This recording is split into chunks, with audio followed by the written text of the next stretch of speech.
Pemirsa, saat ini dalam menentukan calon wakil presiden atau cawapres jauh lebih sulit dibanding dengan menetapkan calon presiden. Pasalnya, proses penentuan cawapres selain melalui pertimbangan internal juga harus mempunyai elektabilitas dan popularitas untuk mendongkrak capresnya. Serta yang tak kalah penting adalah kecocokan di antara mereka yang menjadi syarat untuk mewujudkan sebuah keharmonisan. Dengan kondisi seperti ini, mampukah para capres yang ada memilih cawapres idealnya? Lalu mengapa para capres yang ada belum juga mendeklarasikan siapa sosok cawapres pilihannya? Membahas hal ini kita akan berbincang dengan Sri Budi Ekawardani, Direktur Puskapol Universitas Indonesia. Mbak Dani, ini kalau kita bicara soal Pilpres yang sudah semakin dekat ya, ini capres-capres yang sudah banyak dibicarakan dan sudah banyak muncul ini nampaknya masih belum menyebut siapa calon wakil presidennya. Ini nampaknya memang mereka sangat menentukan dalam Pilpres nanti. Iya, sebetulnya bukan soal figurnya sendiri ya. Pertama-tama kan ini satu mungkin yang menjadi kondisi kita adalah penentuan hasil pemilu ini kan belum final. Semuanya masih menunggu hasil final 9 Mei mendatang ya. Nah itu pertama yang menjadi acuan mereka gitu. Walaupun sekarang sebetulnya pergerakan daripada partai-partai itu sudah sangat kentara gitu ya. Kemana yang akan ke blok, katakanlah ke blok PDI Perjuangan, mana yang akan ke blok Gerindra gitu ya, atau Prabowo. Jadi sudah di situ. Nah persoalannya memang ini kan era pilih-pilih cawapres ini kan karena memang koalisi politik itu tidak hanya mempertimbangkan faktor kapasitas atau kemampuan gitu ya, tapi juga faktor ini Mas, polarisasi kekuatan politik yang bergabung dalam koalisi itu. Artinya partai-partai politiknya yang mengusung cawapres dan capresnya seperti itu? Jadi harus dibicarakan juga dalam koalisi itu, gitu. Karena kan kita tahu apalagi dalam pemilu sekarang ini kekuatan perolehan suara partai itu relatif tidak terlalu menonjol satu dengan yang lain. Ya memang ada 3 besar gitu, tapi 3 besar ini pun tampaknya itu tidak memiliki perbedaan yang cukup jauh, sehingga partai-partai menengah itu memegang kunci untuk menentukan perolehan persyaratan pengusungan capres. Gitu. Iya, artinya kalau dikatakan seperti itu, mereka-mereka yang sudah diusung oleh partai politik sebagai capres ini terpenjara dengan partai-partai yang akan bergabung atau berkoalisi dengan mereka ketika mereka memaksakan calon wakil presiden dari.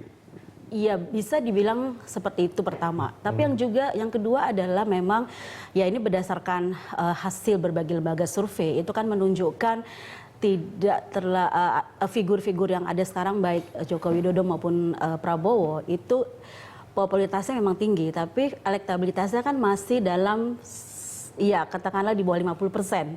Hal ini sangat berbeda ketika Pak SBY bersama Budiono.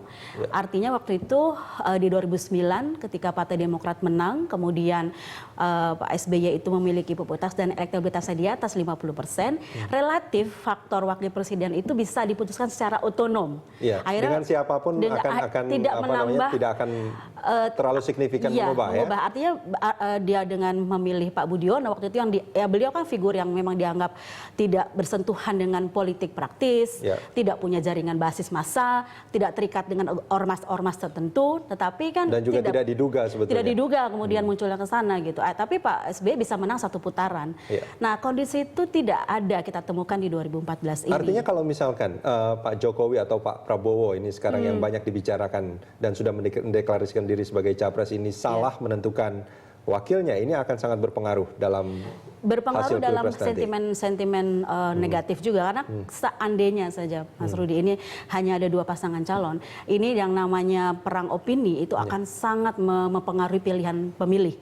Perang opini artinya jangan sampai pilihan terhadap calon wakil presiden itu akan memberikan sentimen negatif terhadap popularitas dan potensi elektabilitas dari si capres ini. Misalnya pilihan atas tadi orang akan melihat figur yang menjadi cawapres ini bisakah menambah nilai tambah, menjadi nilai tambah baik dalam hal jaringan partai, jaringan ormas, jaringan di basis, tapi juga menambah kemampuan penguasaan atas isu-isu nasional, isu-isu global gitu loh. Nah ini menjadi pertaruhan. Katakanlah misalnya ada masing-masing capres yang tadi disebut ya, Pak Joko Widodo dan juga Pak Prabowo itu punya nilai tambah masing-masing. Misalnya yang satu punya penguasaan di bidang ekonomi, yang satu punya penguasaan dalam tata kelola tata kelola manajemen pemerintahan misalnya, atau punya satu cara untuk berinteraksi menangani persoalan gitu ya. Tetapi kan itu tidak cukup. Misalnya dia membutuhkan figur cawapres yang menguasai pemahaman global. Ya. Nah, kalau kita bicara soal tadi ada kompetensi, ada kapasitas, ada kekuatan dari capres dan capres-capres ini ya. Nah, kalau dari Jokowi sendiri, itu figur seperti apa yang mestinya harus menutupi kelemahan Jokowi? Ini ya bisa subjektif juga ya pendapat ini ya. Ya, ini pertanyaan yang subjektif sebetulnya. Iya betul. Karena pertama kita harus lihat tantangan 5 tahun ke depan Indonesia akan seperti apa. Kita akan masuk betul-betul ini target untuk MDGs ya, Minimum Development Goals atau tujuan pembangunan milenium itu 2015 sampai 2020 itu akan menjadi pertaruhan kita. Capaian-capaian pembangunan kita secara global, misalnya tentang angka kemiskinan. Kemudian setelah itu masalah migran ya, pekerja migran, lalu juga masalah pasar bebas, masalah persaingan dalam hal komoditas gitu ya. Ini menjadi pertaruhan, belum lagi soal lingkungan.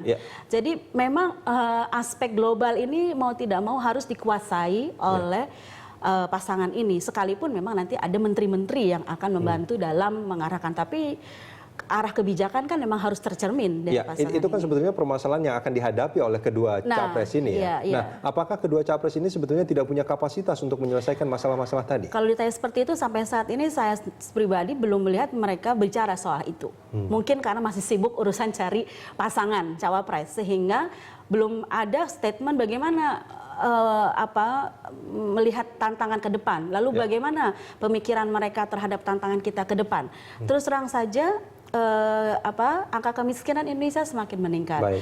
Persoalan keamanan, persoalan keamanan perbatasan kita, lalu soal konflik sumber daya alam, itu tantangan yang itu tidak mereka mudah. belum pernah ngomong soal itu ya. Ini menjadi permasalahan sebetulnya. Mudah-mudahan mereka tidak terlalu sibuk ngurusin mencari cawapres tanpa harus memikirkan apa tantangan yang akan dihadapi di masa depan. Mbak Dhani, kita akan sambung ini di segmen berikut.